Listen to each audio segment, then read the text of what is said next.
Babaeng ibinenta ng asawa, binili ng matandang lalaki at ipinanregalo sa apo nitong bulag. Wife for sale.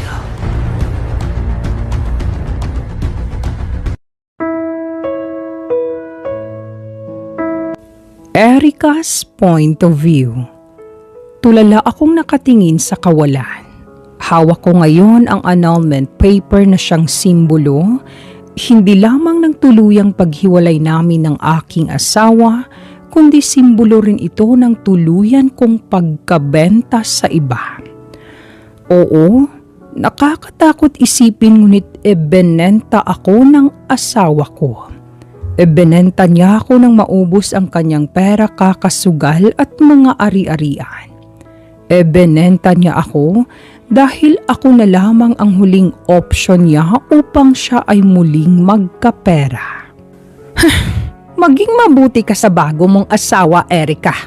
Magpasalamat ka pa nga at hahatian ka pa sa 2 milyong pantulong sa pagpapagamot sa nanay mo. Ani Tita Jocelyn, ang mother-in-law ko. Nandito ako ngayon sa loob ng sasakyan, sa backseat. Katabi ko ngayon ang asawa ko na malaki na ang ngiti sa labi dahil nasa bangko na niya ang bayad at ngayon ihahatid nila ako patungo sa taong bumili sa akin na nangangailangan ng asawa. At isa pa, wala ka namang silbi kay Erwin. Hindi ko alam kung bakit pero simula nang ikinasal siya sa'yo, nagkamalas-malas na ang buhay niya. Dagdag pa ni Tita. Hindi ba anak? Mama, ang laki ng pera. 2 milyon talaga? Ani Erwin sabay baling sa akin. Napakadesperado nang bumili sa'yo, Erica. Hindi ko akalain na mabebenta ka pala. Nagbibiro lang naman ako nung una pero nagulat na lang ako na pumayag ang matandang yun. Nanlamig ako. Isang matanda ang bumili sa akin. Napalunok ako at napayakap sa aking sarili. Hindi na nga maganda ang naging karanasan ko bilang asawa sa kamay ni Erwin. Bibigyan na naman ako ng bagong problema. Huwag kang mag-alala, Erica. Ngumisi siya. Matandang-matanda na ang lalaking yun. Kaya kapag namatay yun, sa iyo na ang ari-arian at babalik ka sa akin. Maliwanag ba? Hindi naman kita pinilit dito, hindi ba? Pumayag ka para sa nanay mong nakaratay na sa kama. Nag-aagaw buhay. Kumuyom ang kamao ko kasabay ng pagngilid ng luha ko. Tutul ako noong una sa planong ebenta ako sa isang tao. Para kasing hindi makatao iyon. Ngunit nang mapagtanto ko na kailangan ako ng nanay kong nag-aagaw buhay sa ospital sa sakit niya, naisip ko na pumayag basta may parte ako sa pera na ibabayad. Oo, pumayag ako na ibenta ako. Ani ko sabay baling kay Erwin. Ngunit tumupad ka sa usapan. Yung nanay ko, oo na. Ani Erwin. Tutuparin ko, Erica. Hindi ko naman lubos mapagkatiwalaan si Erwin dahil sa pagiging sugarol niya. Ngunit hindi naman siguro masama kung pagkatiwalaan ko siya kay nanay. Hay nako! Nagsasayang ka lang ng pera, Erwin. React agad ni Tita Jocelyn. Mamamatay din naman yun dahil walang lunas ang cancer. Hayaan mo na ang nanay mong mamatay. Nang matapos na ang paghihirap, sinasabi mo lang yan. Dahil wala ka sa posisyon ko, Tita Jocelyn. Alam ko na ayaw mo sa akin noon pa man pero pwede ba? Ilugar mo yung bibig mo. Kung ano-ano na lang ang binubuga eh. Abat! Ma! Saway ni Erwin. Tama na. Kung hindi dahil kay Erica, maghihirap pa rin tayo ngayon. Umirap si Tita Jocelyn tsaka nag-iwas na ng tingin sa akin. Halos pigil hininga ang ginawa ko sa buong biyahe. Nangingilid din ang luha sa aking mata, ngunit hindi naman tumutulo. Talagang naloko ako sa first impression ko kay Erwin. Pinili ko siyang mahalin at pakasalan dahil akala ko ay desente siyang tao at mabuti para sa akin. Ngunit magmula nang tumungtong na kami sa buhay mag-asawa, lumabas din ang totoong kulay niya. Naging sugarol, gastador at higit sa lahat, walang pakialam sa akin. Parang isa lang ako sa mga bagay na binili niya na agad na pinagsawaan. Idagdag pa sa mama niya na ayaw sa akin. Nang makarating kami sa isang malaking gate, bumaling ang taxi driver sa amin. "Nandito na po tayo." Sa wakas, ani Tita Jocelyn at naunang lumabas. Nagsimula ng mga tug-ang tuhod ko sa aking inuupuan. Nagsimula na rin akong kabahan ng husto. "Magbihis ka ng damit, Erica," ani Erwin sa akin at tinapunan ako ng isang sexy na damit. "Oh, ha? Hindi pwedeng ganyan ang suot mo," anya sa akin. "Para kang kasambahay niyan. Bilis, suot na!" Naibaba ko ang tingin ko sa maluwag na t-shirt ko at mahaba na palda. Hindi naman siguro kailangan na sexy ang damit. Hindi ba, ano ang gusto mong iparating sa matandang bumili sa'yo? Napabaya akong asawa?" Ay, medyo naiinis na niyang tanong. "Magbihis ka! Nandito na tayo sa labas ng bahay niya." Wala akong magawa kundi ang palitan ang damit ko sa sexy na damit na ibinigay ni Erwin nang lumabas kami sa taxi. Kita ko ang malaking ngiti sa labi ni Tita Jocelyn, lalo na nang tuluyan na kaming pumasok sa loob ng malaking gate at bumungad ang magandang mansyon. "Wow!" Pumalakpak si Tita Jocelyn. "Ayusin mo ang pagtrato sa matanda, ha? Kapag namatay, sa'yo mapupunta ang lahat ng ari-arian niya, Erica. Huwag mo kaming kalimutan. Lumingon ka sa pinanggalingan mo kapag nangyari yon." Kumuyom ang kamao sa likod ko sa narinig. "Ma, kapag namatay ang matandang yun, babalik si Erica sa akin. Sa atin pa rin mapupunta ang kayamanan," ani naman ni Erwin. "Ang galing mo talaga, anak!" Tumawa lamang si Tita Jocelyn at tumahimik na nang may sumalubong sa amin na mga lalaki na mukhang tauhan ng matanda. Hindi ko alam kung ano ang mangyayari sa akin sa oras na iwan na ako nila dito kasama ng bibili sa akin. Ayaw kong maging miserable ang buhay ko sa kamay ng iba dahil wala naman akong ginagawang masama. "Mr. De La Fuente!" Mabilis na humakbang si Erwin patungo sa isang matandang nakatungkod ng tuluyan na kaming makapasok sa loob. Natigilan ako sa paglalakad at naistatwa lalo na ngayong nakita ko kung gaano katanda ang bumili sa akin. Teka, seryoso ba siya sa pagbili sa akin? Ano naman ang gagawin niya sa akin? "Mr. Hernandez!"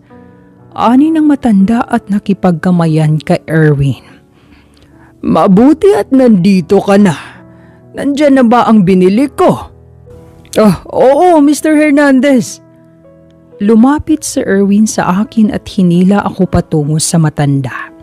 Nanlamig ako ng husto lalo na nang pasadahan ako ng tingin ng matanda. "Ito na ang aking asawa na si Erica. Huwag kang mag-alala. Sapagat masipag ang asawa ko sa gawaing bahay. Hindi sakit sa ulo. At higit sa lahat, kaya kanyang paligayahin." Hindi man lang nasiyahan ang matanda sa narinig na siyang ikinabahala ko. Ganun ba?" ani ng matanda. "Napirmahan na ba ang annulment?" Oo, Mr. De La Fuente. Kinuha na Erwin mula sa akin ang envelope at ibinigay sa matanda. Ito na po ang annulment paper, simbolo ng pagbili niyo sa asawa ko. Tumango ang matanda. Sige, mabuti naman at ganon. Maaari na kayong umalis.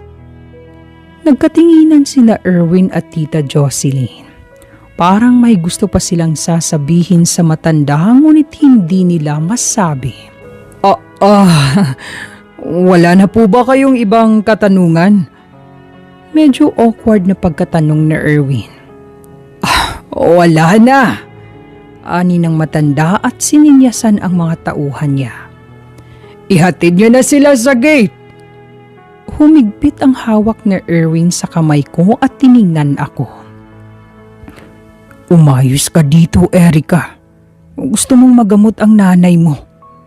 Ayaw kong mabalitaan na kukunin pabalik ni Mr. De La Fuente ang pera dahil sa katangahan mo.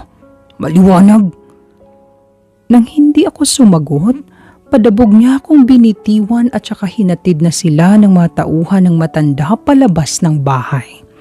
At ngayong naiwan na lamang ako kasama ang matandang bumili sa akin, nanlamig ako ng husto. Napakawalang kwenta ng asawa mo't nagawa ka pang ibenta sa akin. Ani ng matanda kaya napatingin ako sa kanya.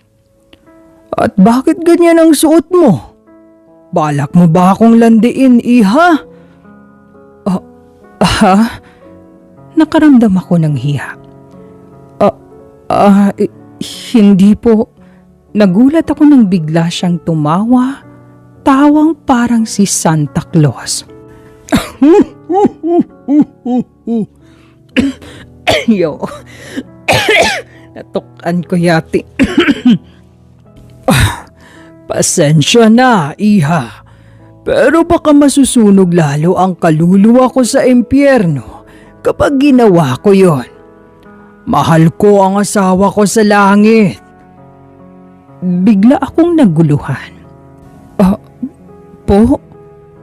Pero bakit niyo po ako binili? Matanda na ako, iha.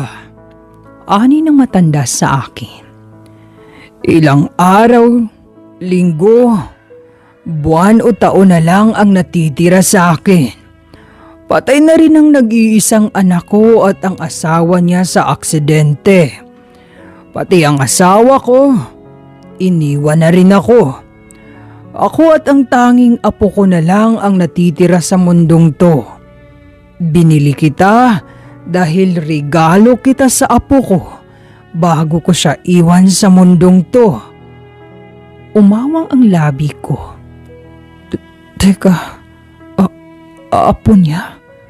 Bumuntong hininga siya at tinawag ang isang kasambahay na nagngangalang Merlinda. Merlinda, dalhin mo ang dalagang to sa kwarto ng apo ko. Lumapit ang babae sa akin at hinawakan ako sa braso. Tara na, ma'am. Teka lang po, sir. Ngumiti lang sa akin ang matanda at kumaway nang hinila na ako ng babae patungo sa elevator. Hindi na ako mapakali. Kung kanina, kinabahan ako dahil akala ko sa isang matanda ako mapupunta. Ngayon mas lalo akong kinabahan lalo na't sa apo pala ako mapupunta. Nang nakarating na kami sa pangatlong palapag gamit ang elevator, hinila ako ng babae patungo sa isang malaking pinto. Kinatok niya ito ng pangatlong beses bago binuksan at tinulak ako sa loob. Aray! Reklamo ko nang napalakas ang kanyang pagtulak sa akin. Good luck po, ma'am. Namilog ang mata ko sa sinabi ng babae. Ha? Ano ang ibig mong sabihin? Hindi sumagot ang babae at nataranta ako nang isara niya ang pinto. Hala, teka lang. Humawak ako sa doorknob at sinubukan ko itong hilahin upang mabuksan pero hindi ko magawa. Teka lang, ate. Buksan niyo to. Anong ibig mong sabihin? Anong good luck, ate? Ate! Nang hindi ko mabuksan ang pinto, natigilan ako nang napagtanto ko na madilim ang aking paligid. Bumilis ang tibok ng puso ko at napalingon sa likuran ko. Teka, bakit ang dilim? Napalunok ako at saka napakapas sa pader dahil baka sakaling may makapa ako na switch ng ilaw. Nasaan ba ang switch? Ay, nagsimula na akong humakbang sa kung saan. Ginawa ko na lamang gabay ang pader dahil madilim.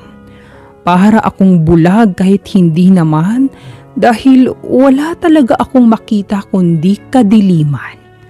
Ngunit sa gitna ng paghakbang at pagkapako, hindi sinasadyang nabangga ang aking paa sa isang bagay na nagresulta ng pagka-out of balance ko.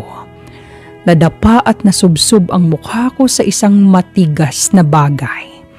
At kasabay ng pagdapa ko ay ang pagbukas naman ng ilaw ng buong kwarto, kaya nakita ko kung saan ako nakasubsob. Shit! Namilog ang mga mata ko at mabilis na umalis mula sa pagkasubsob at pagkadagan, lalo na nang makita ko ang nasubsuban at nadapaan ko. Gulat na gulat ang kanyang mukha lalo na ngayon na nakatopless pala siya at nasubsob ang mukha ko sa tinapay niyang may 6 na hiwa. Sorry, nauutal na wika ko at nahiya. Who are you? Ako si... Hindi ko na ipakilala ang sarili ko dahil biglang bumukas ang pinto. Kaya napalingon ako doon. Nakita ko na nalaglag ang panga ng matanda na bumili sa akin at si ate naman na nagpasok sa akin kanina dito ay napatakip sa kanyang bibig. Merlinda! Sinabi ko lang na ihatid mo ang dalaga sa kwarto ko. Pero iba yata itong nadatnan ko ngayon. Sir, hinatid ko nga siya. Ani Ate Merlinda. Hindi ko naman alam na gagapangin po agad ni Ma'am si Sir. Namula ang buong mukha ko at bumaba sa kama. Hindi ko siya ginapang. Agad ko napaliwanag. Madilim kasi kanina. Naglakad ako at tsaka na out of balance kaya nagulat ako nang biglang tumawa ang matanda. Hindi mo na kailangang magpaliwanag, iha. Alam na namin. Mas lalo akong kinabahan sa sinabi niya. Ha? Bumuntong hininga ang matanda at saka naglakad patungo sa lalaki na nasa ganun pa rin ang pwesto. Nakahiga at ang mga mata ay nasa kisame ang tingin. Umupo ang matanda sa kama at binalingan ang lalaki. Apo! Bumangon pa upo ang lalaking nakatopless. Hindi ko maiwasang maikunot ang noo ko dahil sa klase ng kanyang tingin. Para kasing hindi siya nakatingin sa paligid. Para siyang may ibang mundo. Ayos lang ba siya? What are you doing here, Lolo? Sinabi ko naman sa'yo na huwag mo kong bisitahin, hindi ba? Alam ko naman yun, Apo. Pero Apo kita. Hindi ko matiis na hindi ka bisitahin. At saka... alam ko naman na nagtatampo ka pa rin hanggang ngayon. Pero I am doing my best para maibalik ang paningin mo. Umawang ang labi ko sa huling sinabi ng matanda. Maibalik ang tingin? Bulag ba ang lalaki? Hindi makapaniwalang tumingin ako sa lalaki at mukhang bulag nga talaga dahil hindi man lang siya nakatitig sa kausap. I don't need that anymore. Leave me alone. May regalo ako sa iyo, Apo. Ani ng matanda. Ipakikilala ko sa iyo si... Ano nga ang pangalan mo, iha? Erika po, sagot ko. Oo, Erika. Regalo ko sa iyo si Erika, apo. Kumunot ang noo ng lalaki. Saan mo ba napulot yan at hindi mo alam ang pangalan? Apo, alam mo naman na matanda na ako. At kapag nawala ako sa mundong to, ikaw na lang ang mag-isa. Sa kondisyon mo, dapat may kasama ka sa buhay. Kaya itong si Erika, regalo ko siya sa iyo, apo. Siya ang babaeng ipapakasal ko sa iyo at no! Why would I marry a girl na hindi ko pa nakikita? Magaling naman akong pumili, apo. Hindi naman kita reregaluhan ng pangit. At isa pa, sigurado naman ako na hindi kanya pababayaan. Binili ko siya mula sa asawa niya. What? React ng lalaki na mukhang hindi na mabasa ang itsura sa nalalaman. Binili? You bought a girl? Tumikim ang matanda. Ikaw kasi, apo eh. Ang arte mo naman kasi. Ang dami kong inireto sa'yo. Dinescribe ko pa para ma-imagine mo. Kaya lang masyado kang mapili. Bumili na lamang ako ng mabuting asawa. Binili ko siya sa asawa niyang sugarol. Lolo, I won't marry her kapag hindi mo siya pakakasalan. Magpapakamatay na lang ako. Banta ng matanda sa apo niyang bulag. Gusto mo yun? Mamamatay akong hindi mo makikita. At higit sa lahat, hindi mo makukuha ang mana mo. Ibibigay ko na lamang ito sa babaeng binili ko. What? No! Then marry her, apo. Yun lang naman ang huling hiling ko sa iyo, apo. Ang makapag-settle down ka na. Maikasal sa babaeng mabuti ang kalooban at magkaroon ng sariling pamilya bago kulisanin ang mundong to. Mukhang nauto ng husto ng matanda ang kanyang nag-iisang apo at walang magawa kundi ang pumayag sa gusto ng matanda.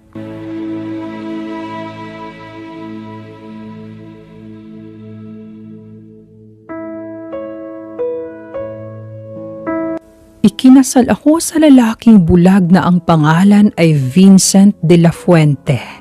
2 linggo matapos akong ibenta ng aking asawa. Hindi naman siya ganun kasama dahil kahit medyo moody siya, hindi naman siya abusadong tao katulad ni Erwin. Bukod doon, nagagawa ko ang gusto ko dahil hindi naman palagi ay nasa asawa ko ang atensyon ko dahil ayaw din naman niya na magpaalaga. In short, ikinasal lang kami sa papel na aming pinirmahan at wala ng iba. Pero ayos lang yun kasi kahit natali na ako sa iba, nakaramdam naman ako ng kaunting kaginhawaan sa buhay.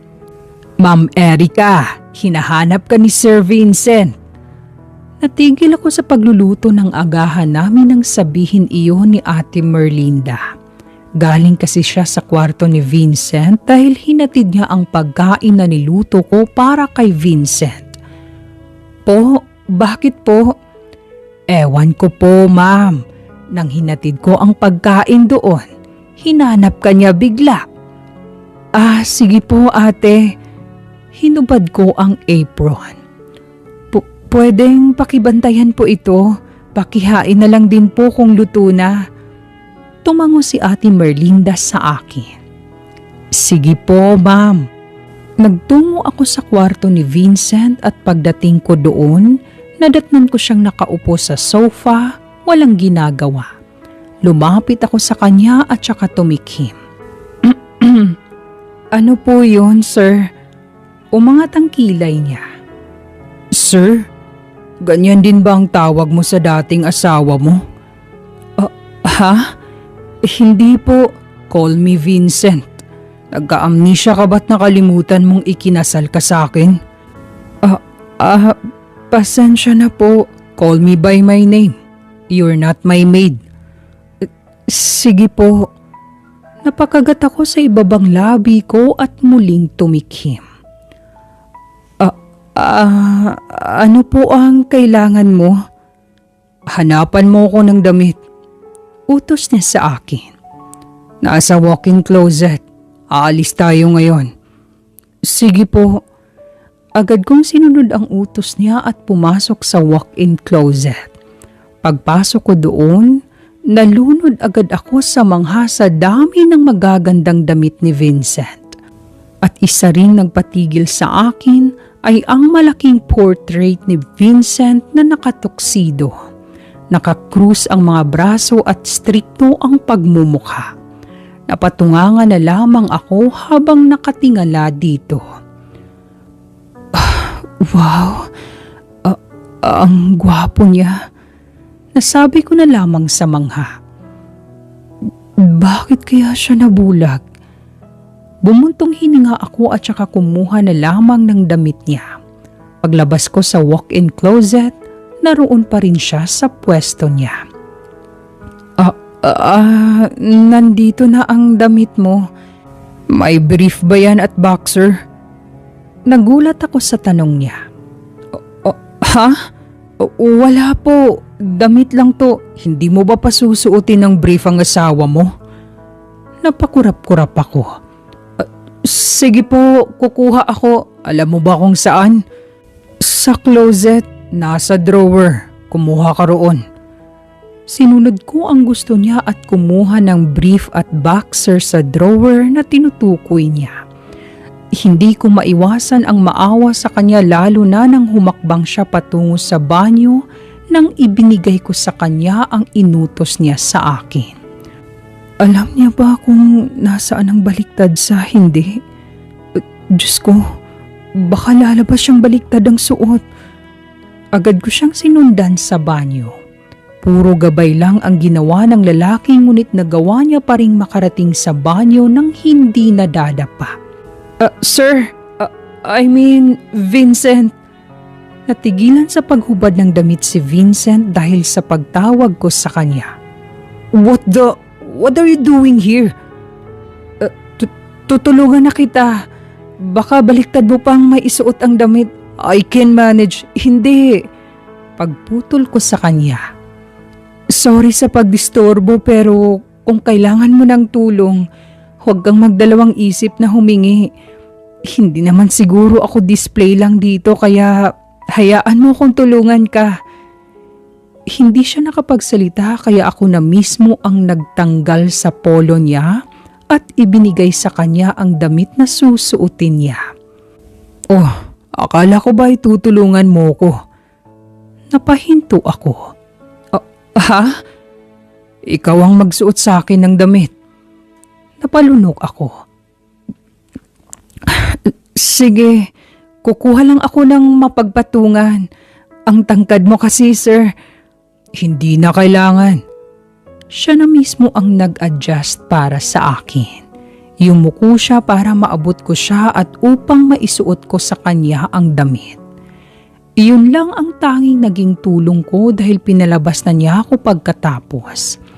Naintindihan ko naman iyon dahil privacy na ang kailangan pagdating sa ibaba na parte ng katawan na ang susuotin ay brief, boxer at pantalon. Kaya naman, naghintay na lamang ako sa kanya sa labas dahil baka may iuutos pa siya. Habang naghihintay, napansin ko ang isang pagkain sa side table na hindi man lang ginalaw. Mukhang ito yung hinatid ni Ate Merlinda dito. Paglabas ni Vincent sa banyo, natigilan ako nang makita kung gaano kabagay sa kanya ang napili kong damit. Idagdag pa na biniyayaan siya ng gwapong mukha. Are you still there? Yes po. Hindi ka pa pala kumain ng agahan. I don't like it. Diretsahan niyang sagot. Kaya nga lalabas tayo dahil kakain tayo sa labas. Napatango na lamang ako at saka nagtungo na sa kwarto matapos kong maibigay ang lahat ng kailangan niya upang makaligo ako at makapagbihis na rin. Medyo nalungkot ako nang hindi kinain ni Vincent ang hinanda kong almusal para sa kanya, ngunit ayos lang dahil at least hindi na siya malamig sa akin at nag-aya pa na lumabas. Hindi gaya noong unang linggo na halos ipagtaboy ako. Mabuti at naisipan ni Sir ang lumabas. Puro sa kwarto lang kasi yan kaya masaya kami sa ibinalita mo, ma'am. Ani Ate Merlinda.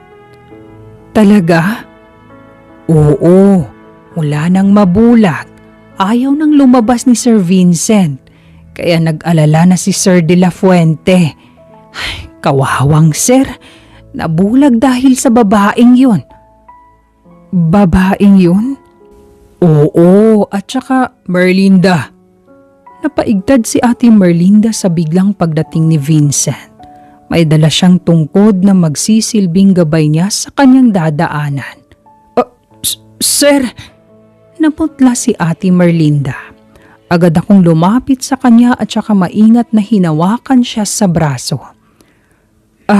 Pasensya na kung hinawakan kita ha. Gusto kitang alalayan. Akala ko ay tututol siya ngunit nasiyahan ako nang hinayaan niya lamang ako. Sumakay kami sa van at habang nasa biyahe, hindi ko maiwasan ang mapatingin kay Vincent. Simula nang nasa poder niya ako, nakita at naramdaman ko ang pagbago ng buhay ko. Mula nang mabenta, kabaliktaran sa naisip ko ang magiging buhay ko sa pangalawang kasal. Parang dito ko totoong naranasan ang pagiging malaya. Kaya hanggat nandito pa, hindi ko palalagpasin ang pagkakataon at maging mabuti pa rin sa mga nakapaligid. Ilang minuto lang ang naging biyahe at dumating kami sa isang restaurant kung saan nagsiserve ng agahan. Sa unang pag-apak pa lamang ni Vincent sa semento mula sa van, agad siyang natigilan nang may naapakan siyang hindi kaaya-aya. Ano ang naapakan ko? Napatakip ako sa ilong at napaatras nang makita kung ano ang natapakan ni Vincent. Tae po. Sagot ko sabay tingin sa kanya. Tae po ang naapakan mo. Namutla si Vincent. Tae? Oo, tae, pero huwag kang mag-alala. Lilinisin ko yung sapatos mo at call the manager. Ha? Call the manager of this restaurant, Alfredo. Agad namang sinunod ng driver na si Kuya Alfredo ang utos ni Vincent at tinawag ang manager ng restaurant. At nang magharapan sila, nagtanong si Vincent kung bakit may tae ang parking lot ng restaurant at iba pa. Sorry ang manager ng restaurant at napag-alaman ko na loyal customer pala si Vincent. Ngunit mukhang hindi na dahil lamang sa tae. Bakit ba kasi may tae? Kahit ako hindi nakakain kapag nakaapak o nakakita ng ganong bagay bago kumain. Nai-imagine ko kasi kaya nakakadiri. Ang ending, sa pangmasang restaurant na lamang kami kumain kasama si Kuya Alfredo. Ako ang pumili sa restaurant at dito sa may manok ang napili ko. I could hear so many voices. Nasa isang fast food ba tayo? Oo, pasensya ka na, Vincent. Wala kasi akong alam na pagkainan. It's fine. I love chickens anyway. Talaga? Sana sinabi mo. Marunong akong magluto ng manok. You know how to cook? Oo. So, nilulutuan mo ang dating asawa mo? Nakaramdam ako ng awkwardness sa tanong niya, ngunit sinagot ko pa rin. Oo. Hindi na siya nagsalita kaya nagpatuloy na ako sa pagkain. Pagkatapos namin kumain ay inutusan ni Vincent si Kuya Alfredo na magtungo kami sa paborito niyang parke kung saan may preskong hangin sa dahilang malapit lang ang parke sa dagat. Wow! Nasabi ko na lamang sa mangha. Ang ganda dito! Dito ako pumupunta kapag gusto kong magpahangin. Wika ni Vincent na ngayon ay nakaupo na sa bench. Maganda nga dito. Kaya nga, ngayon pa ako nakapunta dito. Wow, ang ganda! Napangiti ako at nag-enjoy sa aking nakita sa paligid. Nakatayo lang ako malapit kay Vincent habang tinitingnan ang lugar. Mahirap ba? Napalingon ako sa kanya. Ha? Yung pagiging asawa? Sa'yo ba? Hindi naman. Hindi. Sa dati mong asawa. Napawi ang ngiti ko at hindi nakapagsalita. Are you still there? Oo. Nandito pa ako. Ayos lang naman. Napakagat na lamang ako sa ibabang labi sa sagot ko. Hindi kailanman naging masaya at payapa ang buhay ko mula nang pinakasalan ko si Erwin. Lahat ng hirap at sakit ay naranasan ko sa kanya, lalo na ngayon dahil habang tahimik kong pinagmasdan ang magandang tanawin sa parke, ay siya namang pagkakita ko sa isang pamilyar na mukha na may kalampungan na iba sa parke. Malakas akong napasinghap sa gulat at kasabay noon ay ang pagsikip ng dibdib ko. Erwin, kaya mo ba ako ibinenta upang makasama mo ang babae mo? Are you alright? Nakatingin na ako ngayon kay Erwin at sa babae niya. Pareho silang nakaupo sa damuhan habang magkahawak ang kamay. May mga pagkain pa silang dala. Mukhang nagpipiknik silang dalawa. Wala sa sariling tumulo ang luha sa aking mga mata. Erika! Natauhan ako ng tinawag ni Vincent ang pangalan ko. Nilingon ko siya. Sorry, bakit? Are you alright? Pinalis ko ang luha sa aking mata. Oo. Ayos lang ako. Hindi na kami nagtagal sa parke dahil hindi ko na kayang tingnan ang masayang si Erwin kasama ang bago niya. Pag-uwi namin sa bahay ay agad kong tinawagan si Chelsea, ang pinsan ni Erwin at kaibigan ko rin. Oh, Erika, napatawag ka. Kumusta ka na? Yun ang bungad ni Chelsea nang sagutin niya ang tawag ko. Ayos lang ako, Chelsea. Ani ko at napaupo sa edge ng kama ko. Gusto ko lang sana makibalita. Binibisita ba ni Erwin ang nanay ko sa ospital? Patuloy lang ba ang gamutan niya doon? Ay, pasensya na, Erika. Ngunit wala akong alam tungkol dyan. Ngunit may ibabalita ako sa iyo na iba tungkol kay Erwin. Parang alam ko na kung ano ang ibabalita niya. Na may iba na Sir Erwin.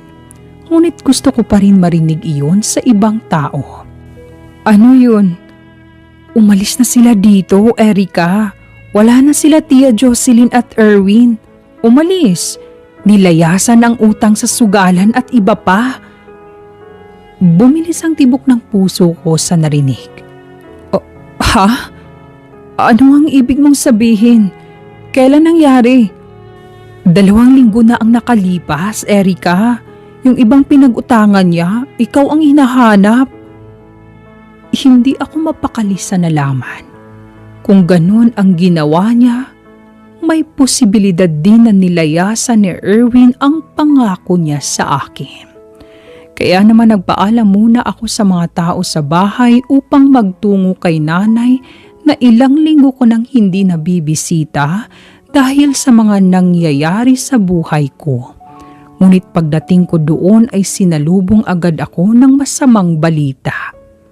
Kailangan nang itigil ang gamutan ng pasyente kapag hindi pa nababayaran ang bills, miss. May 1 linggo na lang kayo. Hindi po ba nagbayad si Erwin? Walang nagngangalang Erwin ang nagtungo rito. Walang kahit sinong kamag-anak bukod sa iyo ang bumisita sa pasyente, Iha. Gumuho ang mundo ko sa nalaman at walang magawa kundi ang umiyak na natutulog na si nanay na naghihirap sa sakit na cancer. Kung pwede lang na ako na lang ang magdadala sa sakit niya, ako na lang sana. Hindi ko kayang makita ang nanay ko na nahihirapan.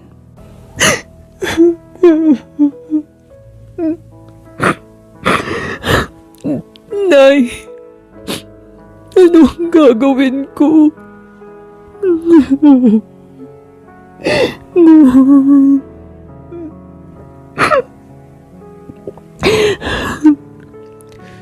Iyon na lamang ang nasabi ko at napahagulgol na lamang dahil sa sakit at hirap na nararamdaman.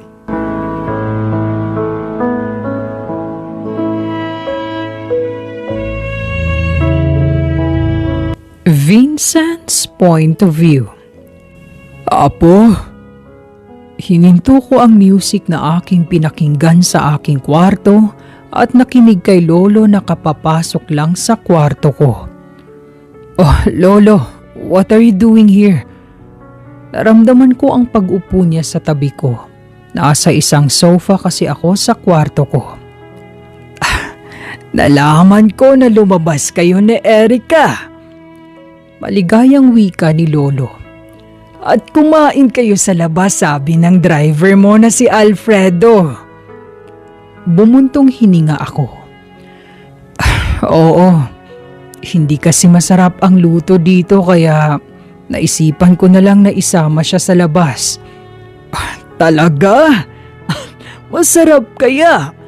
Simula nang dumating ang asawa mo rito, palagi nang masarap ang mga kinakain ko. Kumunot ang noo ko. Nilulutuan ka niya? Oo! Tumawa si Lolo. Hinahatiran ako ni Merlinda sa kwarto. At ang sabi, si Erica raw ang nagluto. Kay sarap magluto ng asawa mo, Apo. Kung ganun, siya ba ang nagluto sa hinatid ni Merlinda kaninang umaga? Bigla akong nakaramdam ng galit dahil nasabi ko sa kanya na hindi ko gusto ang mga pagkain dito. Baka hahatiran na naman ako ngayong hapunan. Maghihintay talaga ako. Matagal na rin akong nakakain ng masarap na lutong bahay. Lolo, anong itsura ng asawa ko? Bigla akong tanong at napatikim pa. Pangit! Diretsahang sagot ni Lolo na nagpaigtad sa akin. Sobrang pangit! Baliktarin mo nga! Pangit sobra? Napangiwi ako nang batukan ako ni Lolo. Aray! Iho, magna cum laude ka nung college ka. Tapos hindi mo alam kung ano ang kabaliktaran ng sobrang pangit. Po? Sobrang ganda! Ani Lolo. Maganda ang babaeng yon, Iho. Walang pintas na kapangitan sa katawan. Ang pangit lang siguro sa kanya ay nagpakasal siya sa sugarol niyang asawa. Gaya ng ikinwento ko sa iyo noong nakaraan. Hindi naging maganda ang buhay ng babaeng yon sa kamay ng asawa niya. Kaya tratuhin mo siya ng tama, Apo. Kahit ayaw mo sa kanya o napipilitan ka lang, mas maganda na hindi tayo dadagdag sa mga napagdaanan niya, Iho. Tumatak sa isip ko ang sinabi ni Lolo at naging curious tuloy ako sa babaeng pinakasalan ko. Naging curious ako sa mukha niya at sa iba pang impormasyon na tungkol sa kanya. Kaya naman, kahit bulag ako, naghanap ako ng paraan upang makilala ko ang babae kahit hindi ko siya nakikita. Kaya pinaimbestigahan ko siya ng palihim. At dahil makapangyarihan ang pera kung ito ang gagamitin sa pagkilos, 3 araw lang ang hinintay ko at nakatanggap agad ako ng impormasyon tungkol kay Erica. Nag-iisang anak lamang si Erica Marian Espanyol na dating Hernandez ang apelyido noong kasal pa sila ni Erwin Hernandez. 3 taon silang naging mag-asawa ni Erwin na isang engineer na nalulung sa sugal at nabaon sa utang. May ina si Erica na kasalukuyang lumalaban sa sakit na cancer. At sa nalaman ko, ititigil na ang gamutan sa ospital dahil hindi nakabayad sa bayarin sa ospital. Bukod doon, may isa pa akong nakuhang impormasyon na dapat mong malaman, sir. Sabihin mo, ang dating asawa ni Erica Marian Espanyol na si Erwin Hernandez ay kasintahan na ngayon ni Miss Vivian Arances. Natigilan ako sa nalaman kasabay ng pagkuyom ng kamao ko. Ano? 4 na buwan na po silang magkarelasyon. Ibig sabihin, bago pa man tuluyang naghiwalay ang mag-asawa, may iba na si Mr. Erwin Hernandez. Vivian. Yun ba ang lalaking ipinalit niya matapos niya akong iwan? 4 na buwan na rin simula nang iwan niya ako at 6 na buwan na rin simula nang mabulag ako. Si Vivian Arances ay ang ex-girlfriend ko na hiniwalayan ako ilang buwan matapos kong mawala ng paningin. Siya ang babaeng tinayaan ko ng buhay na kahit mabulag ako ay ayos lang basta ligtas lang siya. Ngunit sa huli, napunta sa wala ang sakripisyo sa babaeng minahal ko. Iniwan niya pa rin ako at nagpakabit sa iba. Kung hindi ko siguro itinakip ang aking sarili sa kanya nang mabangga ang kotse niya sa punong kahoy dahil sa katangahan niyang mag-drive, siya siguro ang nabulag at patuloy lang ako sa dati kong buhay. Nakakapangsisi sa totoo lang lalo na ngayong ginamit niya pala ang mata na iniligtas ko sa paghahanap ng iba. Dahil sa nalaman, inutusan ko ang sekretary ko na kasalukuyang sekretary ni Lolo dahil pansamantalang siya muna ang nag-manage sa negosyo ko dahil sa sitwasyon ko. Inutusan ko ang sekretary ko na bayaran ang bills ng asawa ko sa ospital na iyon. Nasaan ang asawa ko? Tanong ko kay Ate Merlinda nang hinatiran niya ako ng pagkain. Si Erica ba ang nagluto nito? Hindi po, sir. Sagot ni Merlinda. Ang cook po ang nagluto niyan. Ayaw ko niyan. Gusto ko ang luto ng asawa ko. Hindi ko alam kung bakit nasabi ko yun pero gusto kong matikman gaya ng sabi ni Lolo. Pero wala po ang asawa niyo, sir. Ang sabi niya, may emergency raw siya na pupuntahan. Kumunot ang noo ko. Saan siya pumunta? Pupuntahan niya raw ang dating asawa niya, sir. Hindi po ako sigurado pero mukha po siyang problemado. Nadatnan ko kasi siya kagabi na umiiyak nang hinatid ko sa kwarto niya ang nilabhan ko na kumot. Umiiyak siya? At bakit siya pupunta sa dating asawa niya na bumenta sa kanya't nagtaksil? Ano ang kailangan niya? Hindi na tuloy ako mapakali. Merlinda, pakitawag si Alfredo. Aalis kami. Malamig kong sabi. Sige po, sir. Umigting ang pangako at hinanda na ang sarili sa lakad namin.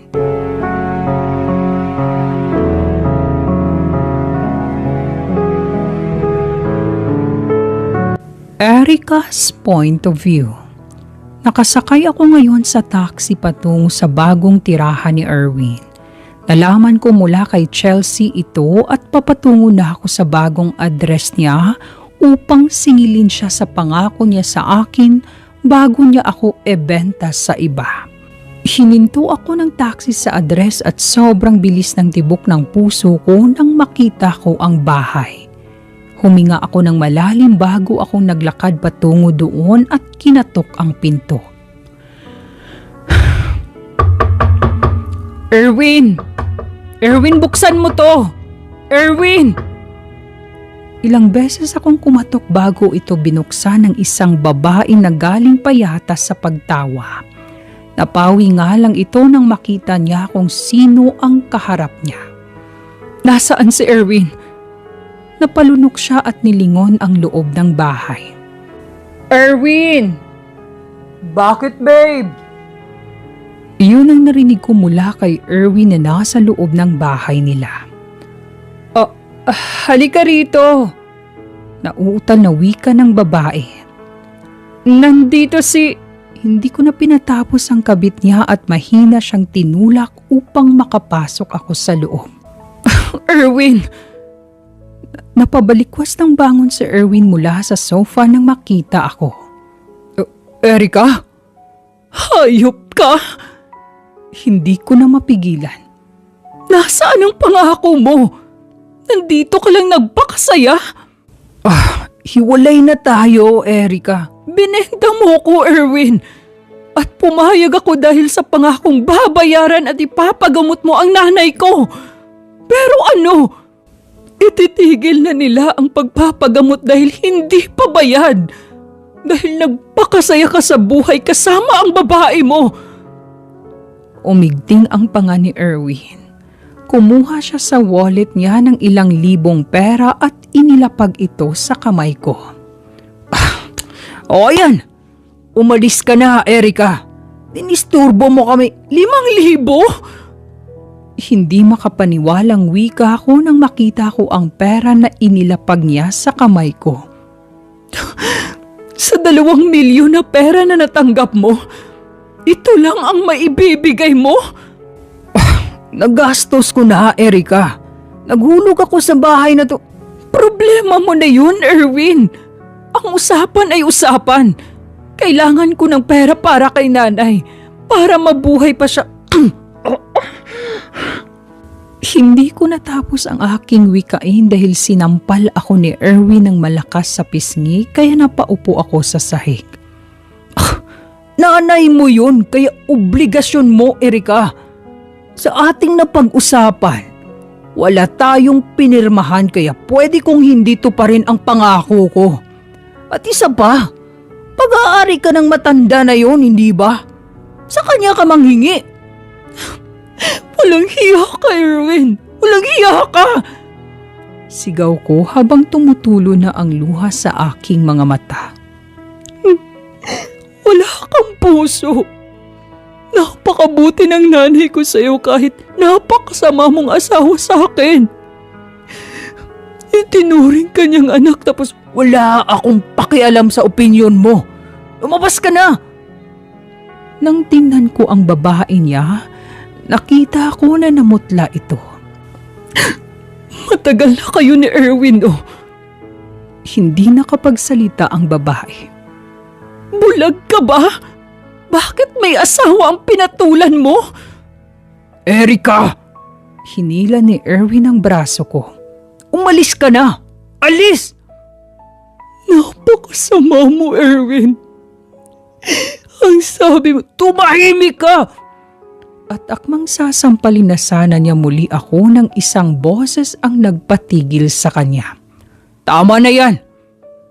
Napasinghap ako at napatingin sa pintuan. Umawang ang labi ko nang makita ko si Kuya Alfredo. Alfredo? Wika ng kabit ni Erwin na gulat na gulat. Mukhang kilala niya si Kuya Alfredo. Kung nandito si Kuya Alfredo, ibig sabihin nandito siya. Nabitiwan ako ni Erwin. At sino ka naman? Bakit mo siya kilala, Vivian? Bago pa man makapagsalita ang babaeng kabit na pangalan pala ay Vivian, panibagong tauhan ang pumasok sa bahay at laking gulat ko nang makita ko na si Vincent ito. Inalayan ni Ate Merlinda. Ano ang... Lumapit si Kuya Alfredo sa akin at itinayo ako. Ano ang ginagawa niyo rito? Paanong... Pasensya na, ma'am. Ani Merlinda. Nag-alala po si Sir sa inyo lalo na't gabi na. Teka, ano to? Sino kayo? Trespassing kayo ah. Ani Erwin na litong-lito na sa mga pangyayari.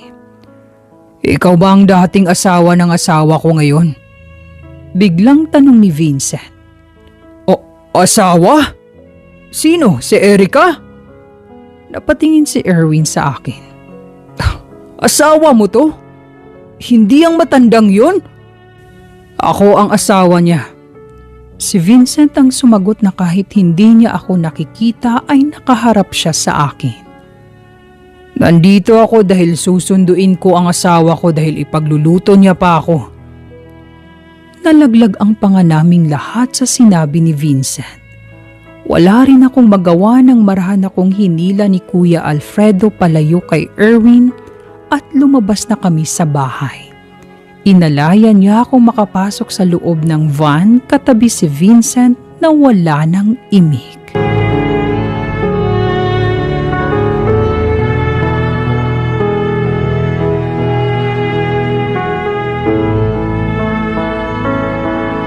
Nalaman ko na lang na binayaran ni Vincent ang bill sa ospital at hindi lang yon. Ililipat din si nanay sa ibang ospital kung saan may sariling tagapangalaga si nanay. Hindi ako makapaniwala sa biglang pagbago ng tadhana ni nanay, lalo na ngayon nang makita ko ang halaga ng hawak kong tseke. Ipambili mo yan ang pangangailangan ng nanay mo, ani Vincent sa akin habang nakaupo siya sa sofa ng kwarto niya. Tumulo ang luha sa aking mata dahil sa emosyon na naramdaman.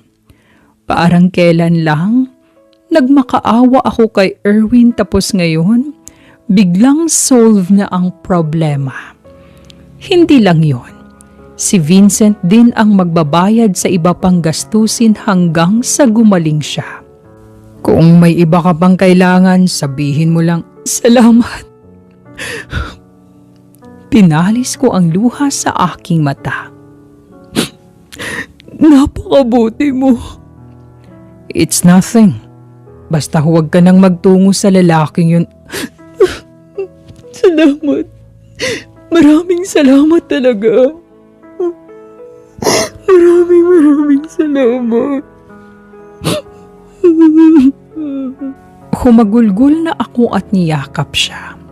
Ramdam ko ang paninigas niya sa yakap ko ngunit hindi ko na lamang iyon pinansin at niyakap siya bilang pasasalamat. Wala namang ibang gustong kapalit ang asawa ko kundi ang paglutuan siya ng pagkain. At doon pa lang, masaya na ako dahil sa wakas, kakainin na rin niya ang niluluto ko.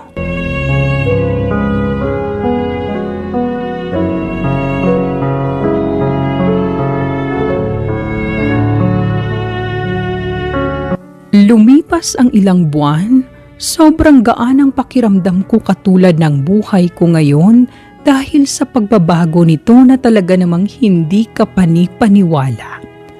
Una, naging malaya na ako kay Erwin. Pangalawa, nabigyan si nanay ng maayos na gamutan at ang panghuli, muling tumibok ng mabilis ang puso ko sa bagong pag-ibig.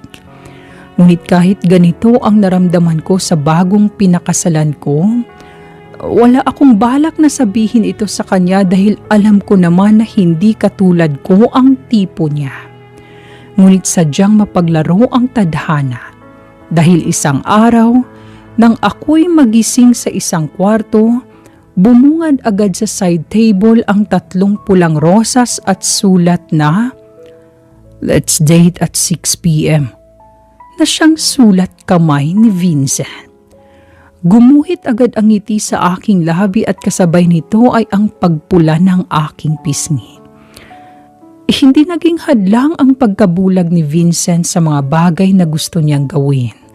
Nagtungo kami sa isang resort at doon, nag-dinner kami sa gilid ng tahimik na swimming pool. Magkaharap kami sa isa't isa. Ang ganda dito, Vincent. Nakapunta ka na ba rito? Umiling siya. Hindi pa.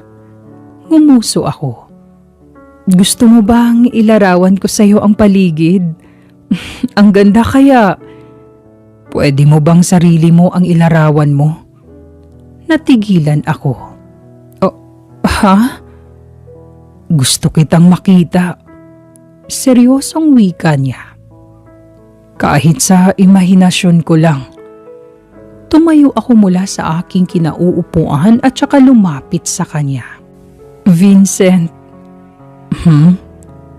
Kinuha ko ang kamay niya at inilagay ko sa mukha ko. Ito ang mukha ko, Vincent. Umawang ang labi niya sa ginawa ko at napapikit ako nang haplusin niya ang mukha ko. Sana ay makita kita. Naidilat ko ang aking mga mata sa sinabi niya. Kahit hindi mo ako makikita, ayos lang dahil nakikita naman kita, Vincent. Ano ang nakikita mo sa akin? Humawak ako sa kamay niya. Nakikita ko ang isang Vincent na gwapo. Alam ko na yan. Humisi siya. Gusto kong malaman kung ano ang tingin mo sa akin. Ha? Napalunok ako. Hindi ka ba magagalit kung sasabihin ko na ang bulag na to ay may pagtingin sa'yo? Parang nahulog ang puso ko sa tanong ni Vincent. Ha? Paano kung sasabihin ko na in love ako sa'yo? Tatanggapin mo ba to? Biglang bumilis ang tibok ng puso ko sa tanong ni Vincent. Nang sinubukan kong umatras, hinawakan niya ng mahigpit ang kamay ko. Vincent, ano ang sagot mo? Katulad ko ba ay may naramdaman ka rin sa akin? Pasado na ba ako bilang asawa mo? Asawa naman kita. Napakagat ako sa ibabang labi ko. Mabuting asawa ka sa akin. Kung ganun, mahal mo ba ako? Halos mawalan ako ng hininga dahil sa tanong niya. Para akong na-hot seat sa isang talk show. At isa pa, kami lang dalawa dito. Mabuti kang asawa sa akin, Vincent. Hindi naman mahirap mahulog sa isang kagaya mo. May busilak na puso. Can you just give me the answer? Natawa siya. I want to hear those words from your lips, Erica. I cannot see you, so I just want to hear it from you. Huminga ako ng malalim at saka inilipat ko sa tapat ng puso ko ang kamay niya. Mahal kita, Vincent. Gaya mo, in love din ako sa'yo. Matapos kong sabihin yun, napasinghap ako nang lumipat sa bewang ko ang kamay ni Vincent at hinapit niya ito kaya napaupo ako sa kanyang kandungan. Napakapit ako sa kanyang balikat at sobrang lapit na ng mukha namin. I can't see you, but I can feel you, Erica. Mahinang sabi sa akin at nagwala ang puso ko nang haplusin niya ang mukha ko. Can I kiss you? Nasa date naman tayo.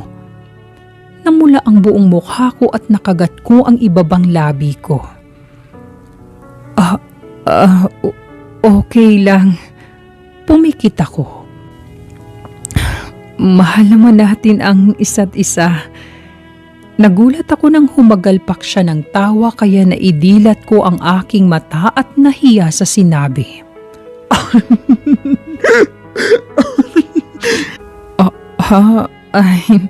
Huwag na lang pala. I want a kiss from my wife. Hindi naman ako nakakakita kaya ikaw na lang ang humalik sa akin. Nakakahiya yun. Bakit ka pa nahihiya? Nakaupo ka na nga sa akin. Ikaw naman ang naghila sa akin patungo rito. Aalis ako. Just kiss me. I'll wait. Huminga ako ng malalim at pinagmasdan ko ang kanyang mukha. Ang gwapo talaga ni Vincent. Hindi ko alam kung bakit siya lang ang anak. Sana dinamihan ang makagaya niya sa mundong to. Gwapo tapos may busilak na puso. Kasi kung maraming kagaya niya, baka maraming babae ang suswertehin at hindi magiging miserable. Erika. Wait lang. Bumuga ako ng hangin bago ko hinawakan ang kanyang mukha at unti-unting lumapit sa kanyang labi at nang maglapat ay pumikit ako. Tanging lapat lang ang ginawa ko ngunit laking gulat ko na lamang nang biglang gumalaw ang labi ni Vincent kasabay ng pagtulak niya sa batok ko kaya tuluyan na akong napalapit sa kanya. Hindi ako marunong humalik kahit may karanasan na ako sa halik kay Erwin. Kaya hanggang ngayon, para pa rin akong baguhan kahit pangalawang beses na akong ikinasal. Tinanggap ko ang pag-ibig ni Vincent gaya ng pagtanggap ko sa kanya. Tinanggap ko na rin ng buong buo na ang asawa ko na ngayon ay si Vincent de la Fuente, hindi si Erwin Hernandez. Kaya naman, pinakilala ko siya kay nanay na ngayon ay nagpapagaling na sa sakit niya. Totoo ba ito, anak? Hindi makapaniwalang tanong ni nanay habang kaharap ngayon si Vincent. Ay Diyos ko, kay gwapong binata naman itong napapangasawa mo. Hindi ko akalain na nag-asawa ka pala ulit. Kinagat ko ang ibabang labi ko. Nay, mahabang kwento. Alam ko naman, pero saan mo naman napulot ang binatang to at ang gwapo? Humagikhik si nanay kahit nakaupo lang siya sa kama niya. Kay ganda pa ng mga mata. Foreigner ka, iho? Natahimik ako at napatingin kay Vincent. Nay, bulag po ako. Ani Vincent at saka ngumiti. Bulag ka? Hindi makapaniwalang wika ni nanay at napatakip sa bibig. Sorry iho ha, pero ang gwapo mo talaga. Anakan mo ng marami ang anak ko ha, bago ko siya iwan sa mundong to. Nay, saway ko sa kanya. Huwag mo ngang sabihin yan. Hindi mo ko iiwan, okay? Mabubuhay ka pa po. Pareho kayo ng sinabi ni lolo ko. Ani Vincent. Pero kapag pwede na po, hindi naman sarado ang puso ko sa pagkakaroon ng anak. Ay, huwag kang mag-alala, iho. Hindi nakalak ang petsay ng anak ko. Nay!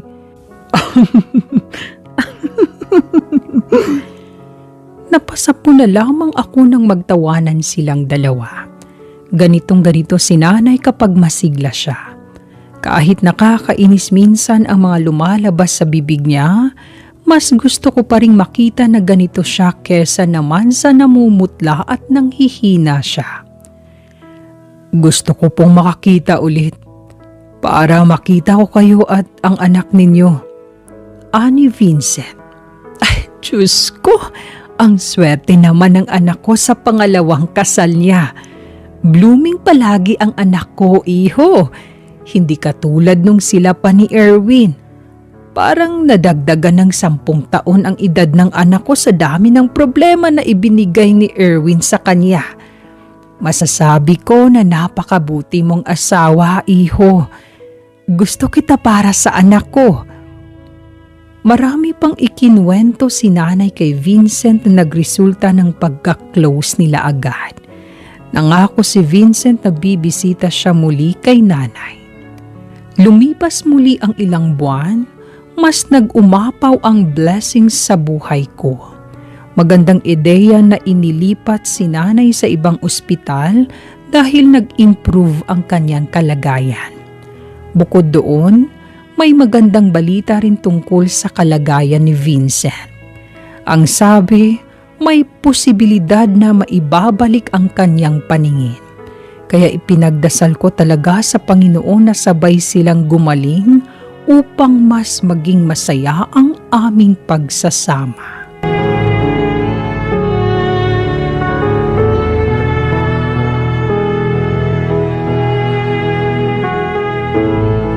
Birthday na pala ni Sir Vincent, Ma'am Erica, ani Ate Merlinda habang tinutulak niya ang card.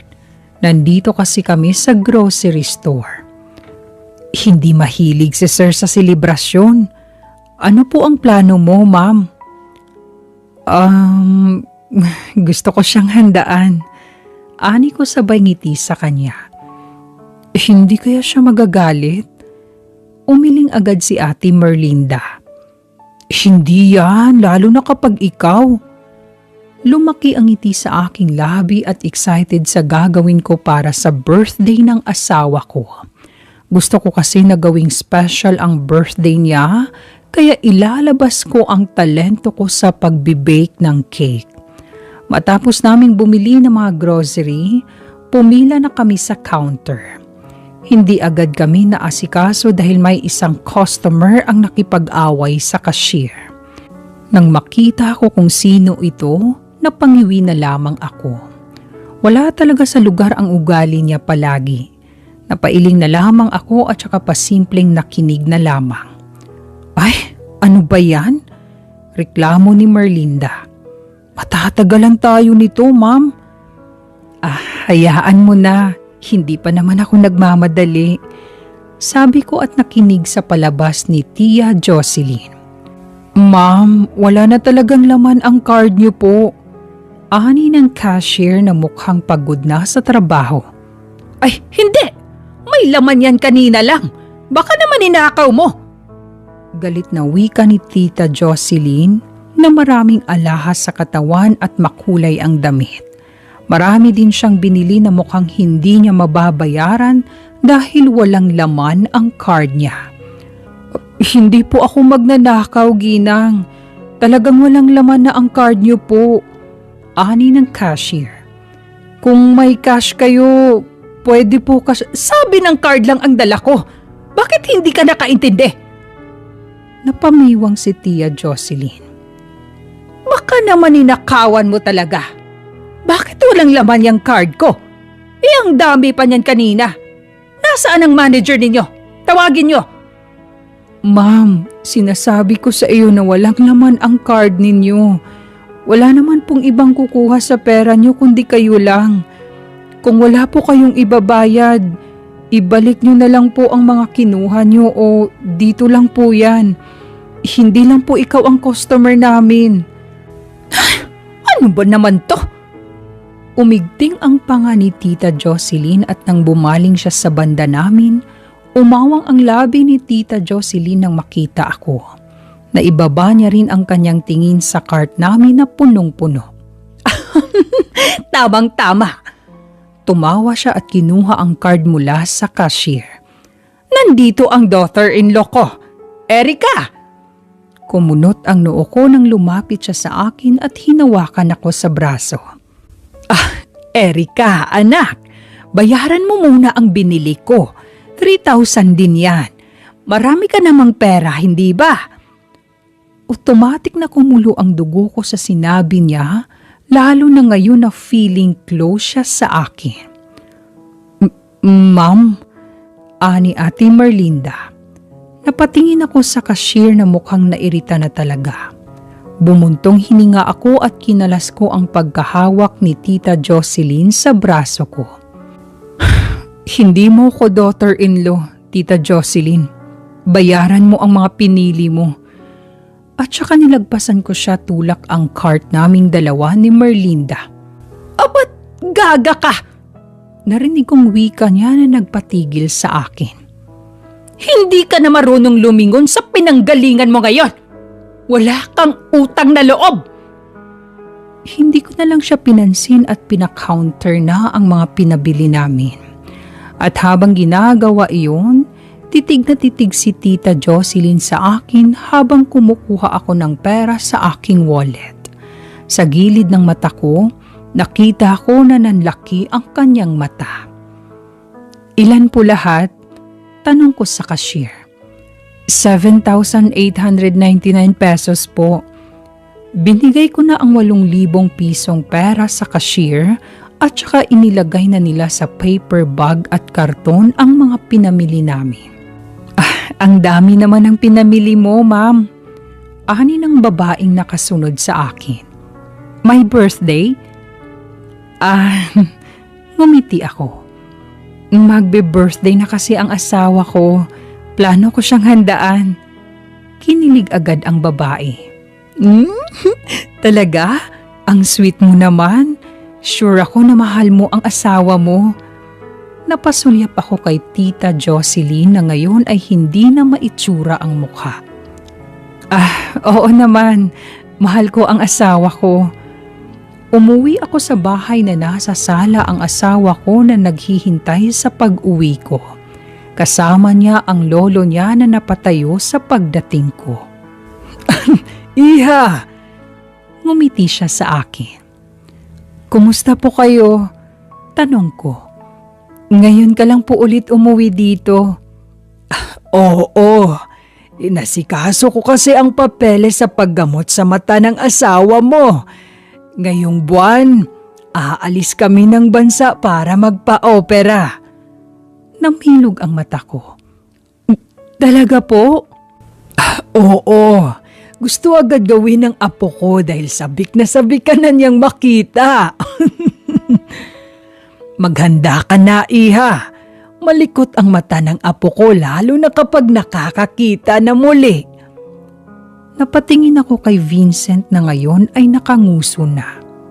Bakit? Naitanong ko na lang. Ayos ka lang ba, Vincent? Bakit ang tagal mo? Malamig niya na tanong.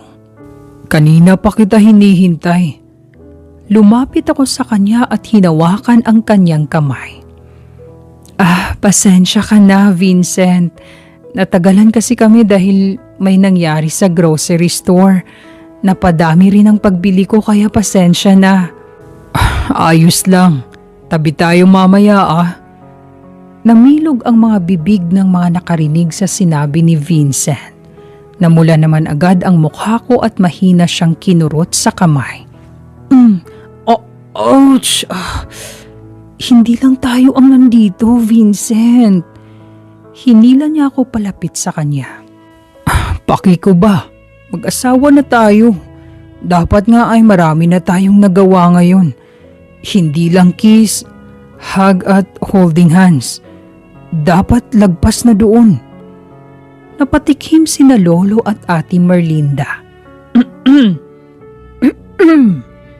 Gutom na ako, ani Lolo. Merlinda, dalhan mo ko ng pagkain. Mauuna na ako sa kwarto. Lalanggamin yata ako nito kung mananatili pa ako rito. Sige po, sir. At iniwan nila kami sa sala na kami lang dalawa. Lumipas ang ilang araw ay naging busy ang lahat dahil sa nalalapit na kaarawan ng asawa ko. Walang ideya si Vincent sa mga pangyayari dahil tahimik lang kami. Nagpatulong ako kay Merlinda at sa iba pang mga kasambahay sa pagdidisenyo. Simpleng handaan lang naman ang nasa plano ko kaya kami lang ang gumagawa. Ako ang magbe-bake sa cake at sa mga ulam naman ay ang mga chef ng mansyon ang magluluto. Sobrang effort ko sa lahat para maging memorable ang birthday na ito kay Vincent. Kinapalan ko rin ang pagmumukha ko sa mga kaibigan niya na busy na sa mga sarili nilang laban sa buhay. Nagulat nga sila nang malamang asawa ako ni Vincent at pupunta sila dahil ito raw ang unang pagkakataon na magse-celebrate ng birthday si Vincent. Busy ka na yata ngayon. Hindi mo na ako binibisita sa kwarto. Yumakap ako sa kanya. Pasensya ka na, asawa ko. Malapit na rin namang matapos ang ginagawa ko. Ano ba ang ginagawa mo? Secret muna. At niyakap ko siya lalo. Nasa kwarto kami ngayon, magkatabi sa kama. Ito talagang paborito kong gawin lalo na kapag galing sa pagod. Ang mayakap ang pahinga ko. Bakit ka nagsisecret? hindi rin naman ako makakakita. Napatingin ako sa kanya at napakalas sa yakap. Aba, nagtatampo ka ba? Hindi siya nagsalita kaya natawa ako. Ang cute mo namang magtampo. Wala ka ng oras sa akin. Kapag tatabi ka, pagod ka naman. Natawa ako lalo at saka hinawakan ko ang mukha niya. Huwag kang mag-alala. Sa'yo ako buong gabi. Dahil sa sinabi ko, napigtas ko ang pasensya niya dahil bigla na lamang niya akong dinaganan na nagpatalbog sa puso ko. Vincent, akin ka buong gabi? Napalunok ako. Oo, sa'yo lang ako, Vincent. Otomatik na pumikit ang aking mga mata nang sinakop niya ang aking labi kasabay ng paggapang ng kanyang kamay sa aking katawan. Masyado kong ini-underestimate ang pagiging bulag niya. Confident ako na hindi namin magagawa ang bagay na ito dahil hindi siya makakakita. Ngunit kabaliktaran ang nangyari dahil sa gabing yon, nangyari ang pag-iisa ng aming katawan sa kwarto, resulta ng init na aming naramdaman.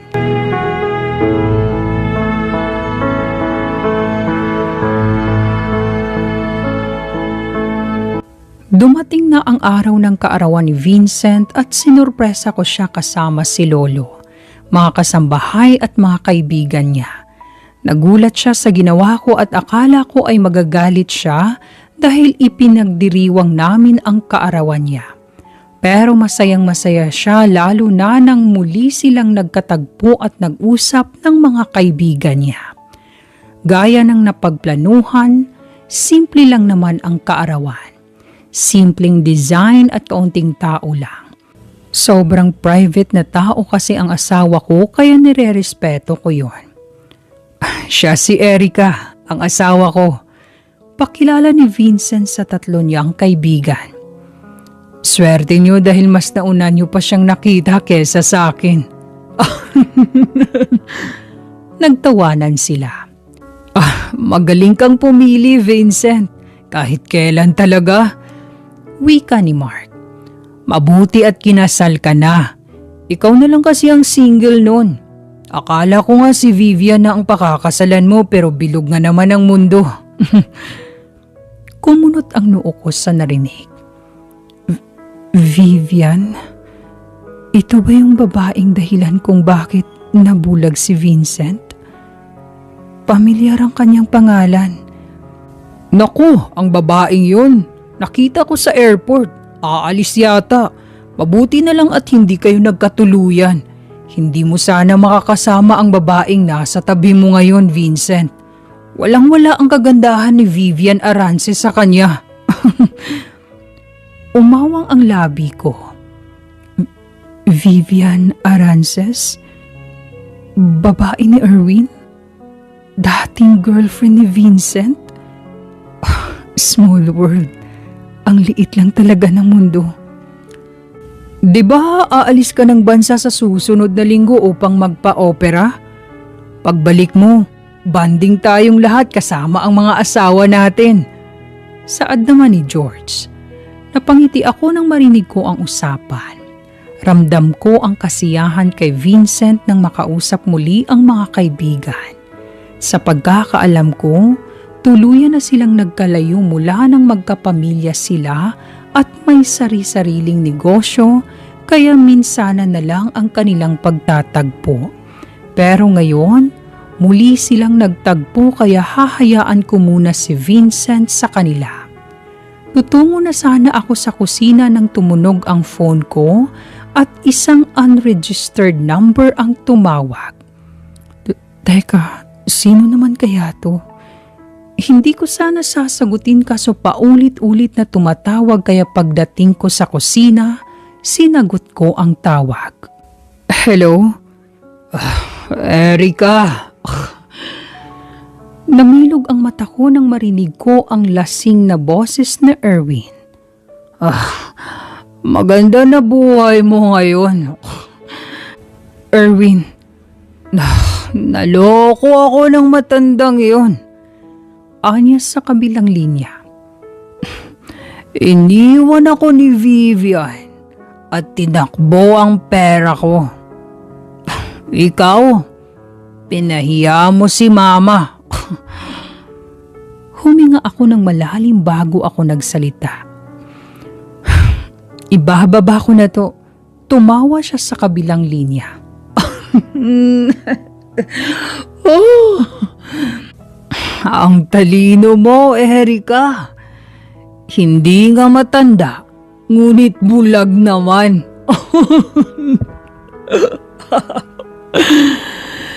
Bulag naman yan, Erika. Nakawan mo ng pera at ibigay mo sa akin. Ini-off ko ang tawag at saka napabuga na lamang ng hangin.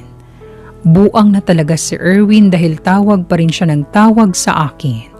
Kaya upang hindi na ako makarinig ng panibagong ring, nilagay ko sa silent mode ang phone ko at in-enjoy ang kaarawan ni Vincent na walang pinoproblema dahil sa susunod na linggo, aalis na si Vincent sa bansa kasama ang lolo niya. Kaya expected na pagbalik nila ay makakakita na siya. Isang linggo matapos ang kaarawan ni Vincent, umalis na sila ng bansa para sa operasyon. Ako na lang ang naiwan kasama ang mga kasambahay at ilan sa mga bantay. Nakaramdam agad ako ng pangungulila dahil nasanay na ako nakasama palagi si Vincent. At aabuti ng buwan bago siya makabalik sa Pinas.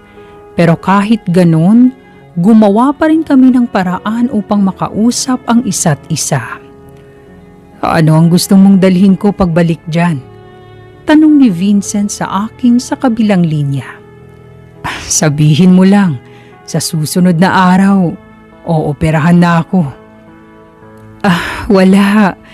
Gusto ko lang ay makauwi ka. Miss na kita. Napakagat ako sa ibabang labi. Paano kung hindi na ako makakakita, Erika? Ano naman ngayon kung hindi ka na talaga makakakita? Walang magbabago, Vincent. Mahal pa rin kita. Natahimik siya. Ipagdarasal kita, asawa ko. Ngunit kahit ano man ang magiging resulta, tatanggapin ko.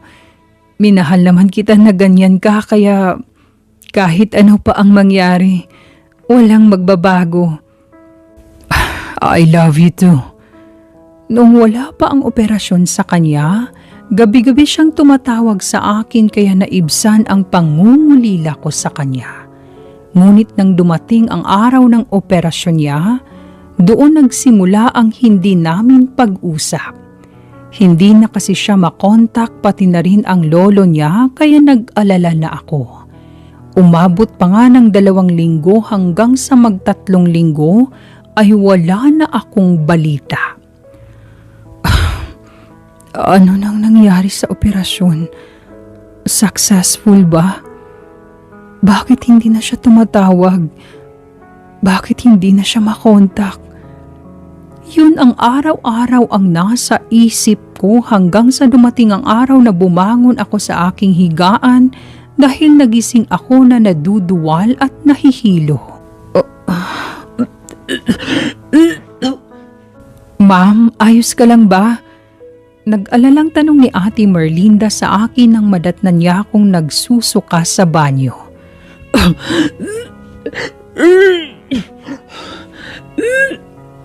Nagsusuka ka, ma'am. Buntis ka ba? Napahinto ako sa paghilamo sa tanong ni Ate Merlinda at napatingin sa salamin. Ha?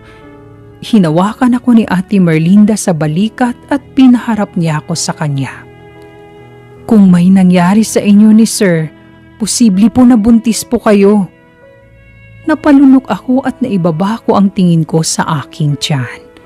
Hindi na ako nagdalawang isip at agad na akong umalis para bumili ng pregnancy test kit sa pharmacy na nakalocate sa loob ng mall. At nang mabili, Nagtungo ako sa restroom ng mall at doon ko sinubukan. 2 linya. Hindi makapaniwalang wika sabay takip sa aking bibig. Buntis ako. Magiging ina na ako.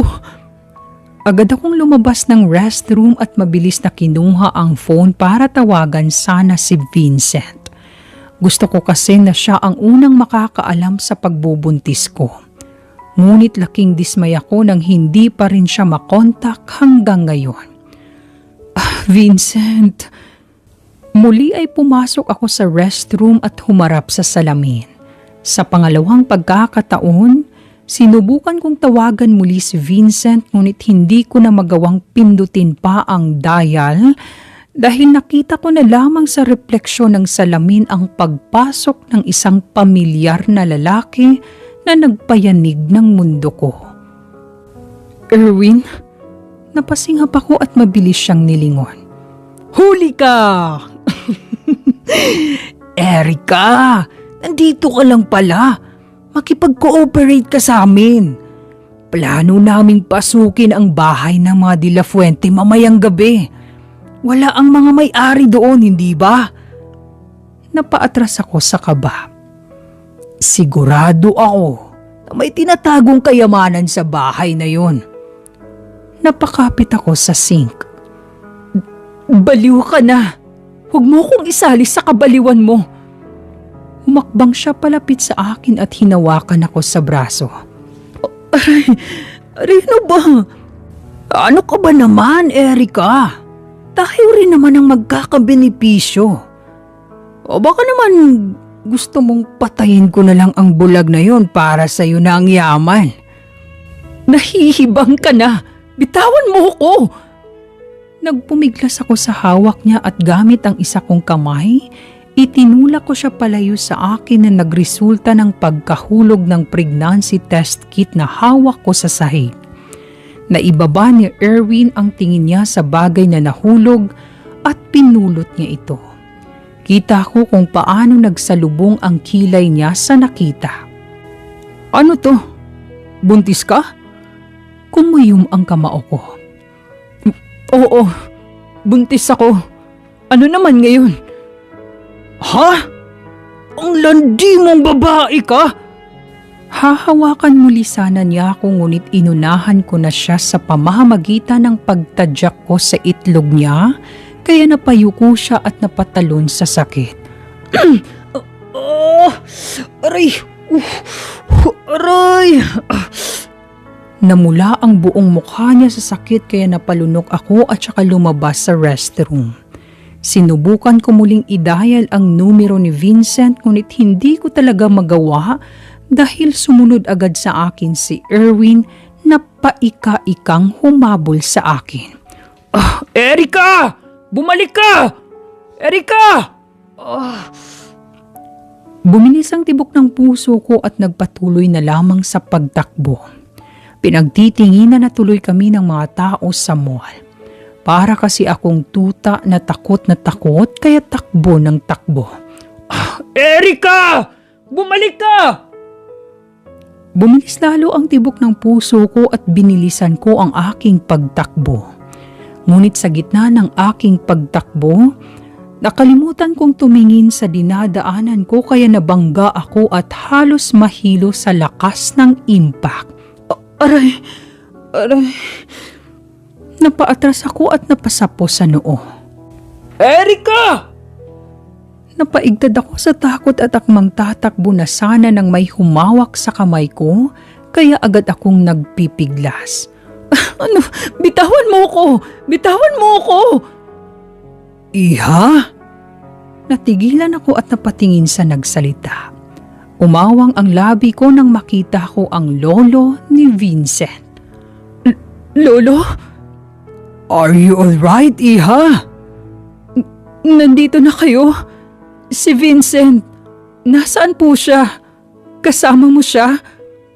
May nginuso siya kaya sinunod ko ang nguso niya at ganun na lamang ang panunubig ng mata ko nang napagtanto na siya pala ang humawak sa akin.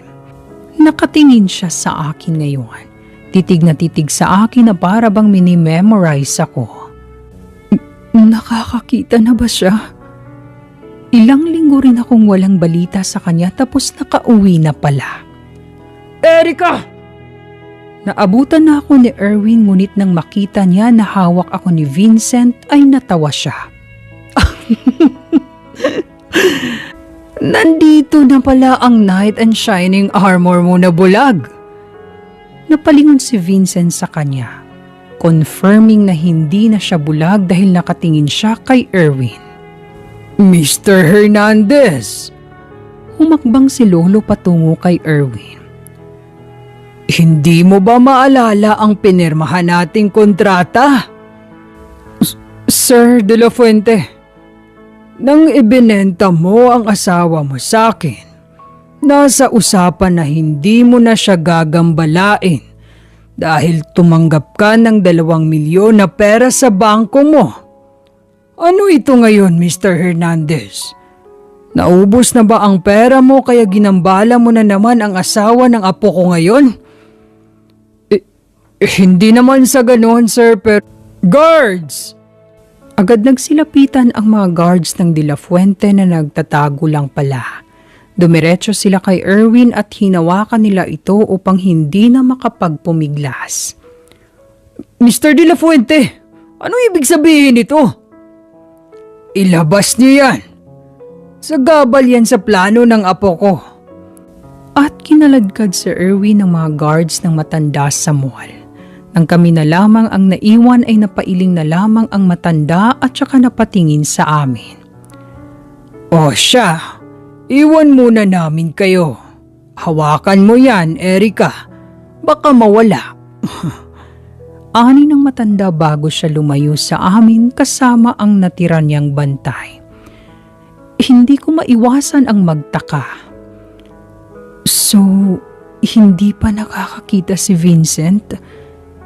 Napatingin ako sa kanya at saka kinaway-kaway ang aking mga kamay. Hi. Pumungay ang kanyang mga mata at ngumiti siya sa akin. Hi. Nakikita mo na ba ako? Tanong ko sa kanya. Ang ganda-ganda mo, Erica. Bumilis ang tibok ng puso ko nang abutin niya ang mukha ko. Oo, nakikita kita. At dahil nakita na kita ngayon, ito na lamang ang gagawin ko. Hindi ko alam kung ano ang ibig niyang sabihin sa huling sinabi niya. Tsaka ko lang naintindihan ang binitiwan niya ako at biglang lumuhod sa harapan ko, kaya nagsinghapan ang lahat ng mga nakakita at agad kaming nilapitan. Vincent! Napatakip ako sa aking bibig at naiyak. I'm sorry kung natagalan ang pagbalik ko. But now I'm here. I want to marry you again. But this time, I can now see you, Erica. Binuksan niya ang dala niyang maliit na box at bumungad agad ang maganda at kumikinang. Will you marry me again? Nangilid ang luha sa aking mata. Vincent, may ibabalita ako sa iyo. Nakita ko ang paglunok niya. Ano yun? Buntis ako. Diretso kong sabi. Umawang ang labi niya. Oh, Erica, at oo. Oo, pakakasalan kita. Naghiyawan ang mga tao na nakakita sa amin at ang iba ay nagpalakpakan. Tumayo si Vincent mula sa pagkaupo at nilagay ang singsing sa aking daliri bago ako niyakap at hinalikan sa noo sa harap ng maraming tao. Tuluyan na ngang naibalik ang paningin ni Vincent matapos ang ilang buwan niyang pagdudusa. Masasabi ko na makapangyarihan talaga ang pera dahil hindi lang naman si Vincent ang nakarecover. Kasi napakamalaking himala na matapos ang halos 2 taon na gamutan, Inanunsyo na si Mama ay cancer-free, na siyang pinakamasayang balita na aking natanggap bilang isang anak. Banned na si Erwin sa mall na iyon at hindi na pwedeng makalapit sa akin. Yun ay ina-apply din kay Tita Jocelyn. Iyon ang agreement na sinang-ayunan kung ayaw magpakulong. At dahil doon, napanatag na ako. 1 buwan ang preparasyon sa kasal at wala akong ibang nararamdaman kundi ang excitement. Excited dahil makakasama ko na rin si Vincent. Ikakasal na kami, buntis ako, at higit sa lahat, babalik na ang dating buhay niya. Ikinasal kami ni Vincent makalipas ang 1 buwan sa isang simbahan. Kasama namin ang mga malapit sa buhay namin at mga taong witness at audience sa kasal namin. Hindi pa naman masyadong klaro ang umbok ng aking tiyan, kaya fit pa sa akin ang wedding gown na ginawa para talaga sa akin. Anak, ani nanay pagkatapos kong maikasal. Nasa reception na kami at lumapit siya sa amin sa lamesa. May regalo ako sa inyong dalawa. Nagkatinginan kami ni Vincent bago napatingin kay nanay. Ano po yun, Nay? Ngumiti ng malaki si nanay at saka inilapag ang malaking libro sa lamesa namin na siyang nagpagulat sa aming dalawa. Isa itong pulang libro na makapal. Buksan mo, anak. Excited na wika ni nanay. Napatingin muli ako kay Vincent bago ko binuksan ang malaking libro at pagbukas ko, mabilis kong sinarado muli kasabay ng pagbilis ng tibok ng puso ko. Nay! Asik ko. Ano to? Binili ko yan sa Shopee, anak. Makakatulong yan para mas gaganda ang pagsasama niyo bilang mag-asawa. May suggestion position kung anong posisyon ang dapat kung gusto niyo magkaanak ng babae o lalaki. Namula ang buong mukha ko at si Vincent naman ay napatikim. Nay, sige na anak, tanggapin mo na. Bigyan mo ako ng apo, ha? Hindi ko na magawang sagutin pa si nanay dahil bigla na lamang tumunog ang mga baso sa reception na gawa ng mga bisita at isa lang ang ibig sabihin yan. Woo! Kiss! Kiss! Kiss! Hinawakan ako ni Vincent sa bewang kaya napaharap ako sa kanya. Let's kiss my wife. Woo! At nagpalakpakan ang lahat ng magtagpo ang aming labi. Akala ko ay hanggang doon lang ngunit may ibinulong pa si Vincent sa akin na nagpalunok sa akin. Gagawin natin ang gusto ng nanay mo, ha? Buntis na ako, Vincent. Pagkatapos mong mga anak, gagawa tayo ulit. Itago mo ang libro na yan dahil magagamit natin yan in the future. At nang muling tumunog ang baso ay hinawakan ni Vincent ang aking baba at saka sa pangalawang pagkakataon ay hinalikan niya muli ako sa labi.